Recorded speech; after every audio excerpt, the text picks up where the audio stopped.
চুক্তি হওয়ার আগ পর্যন্ত তারা এটাকে নন ডিসক্লোজার রাখতে চেয়েছেন এবং অনেক স্টেক হোল্ডারের সাথেই হয়তো আলোচনা হয় নাই।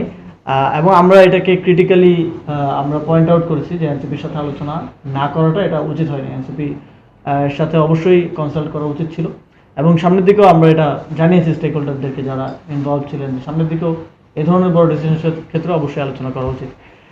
এবং অনেকেই এটা ইল পলিটিক্যাল ইন্টেনশন থেকে এনসিপিকে দায় দেওয়ার চেষ্টা করে যে এনসিপি করছে এনসিপি, বাট আমরা স্পষ্টভাবে বলছি, একটু আগে তারা মিটিং করে গেছেন, এখন তো আমরা মিডিয়ার সামনে মিথ্যা বলতে পারবো না, কারণ তারা গিয়ে তো দেখবেন যে আমরা মিডিয়ার সামনে কি বলছি, যে আমাদের সাথে আলোচনা হয় না এটা নিয়ে এর আগে। এবং আমার মনে হয় যে এই চুক্তি নিয়ে অনেক অ্যাওয়ারনেসের প্রয়োজন আছে আমাদের মধ্যে, এবং ইতিমধ্যে আমাদের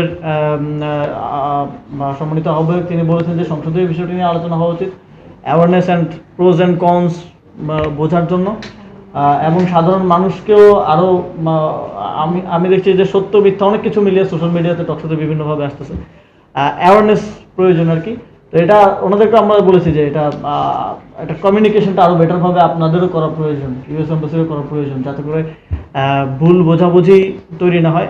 তবে কিছু বিষয়ে আমরা ক্রিটিক্যাল অবশ্যই, এবং সেগুলো আমরা ইন ডিটেইলস তাদের সাথে ডিসকাস করেছি। বৈঠকে তুলে ধরেছেন যেগুলো আপনারা বলছেন এগুলো তুলে ধরেছেন, চুক্তির যে অংশগুলো নিয়ে আপনাদের কনসার্ন আছে এগুলো আপনারা তুলে ধরেছেন।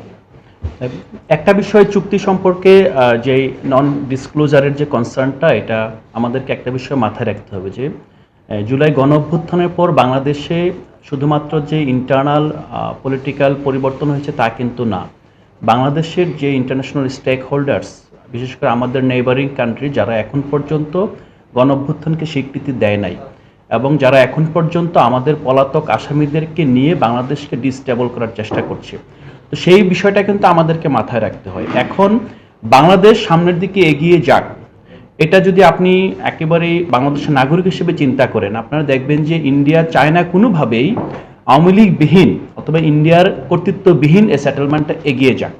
সেই জায়গা থেকে আমাদেরকে মাথায় রাখতে হবে যে যখনই কোনো ক্রিটিসিজম আসে, এবং আপনারা দেখবেন মিডিয়াতে, টকশোতে, বিভিন্ন ফোরামে কিছু ব্যক্তিবর্গ আছে যারা সব সময় গিয়ে প্রয়োজনে অপ্রয়োজনে উইদাউট এনি রেফারেন্স একটা বিষয় বলে যে আপনারা তো ইউএসটিআর নিয়ে কথা বলছেন না, ইউএসএ চুক্তি নিয়ে কথা বলছেন না, অথচ সে আলোচনায় চুক্তির কোনো ইস্যু নেই।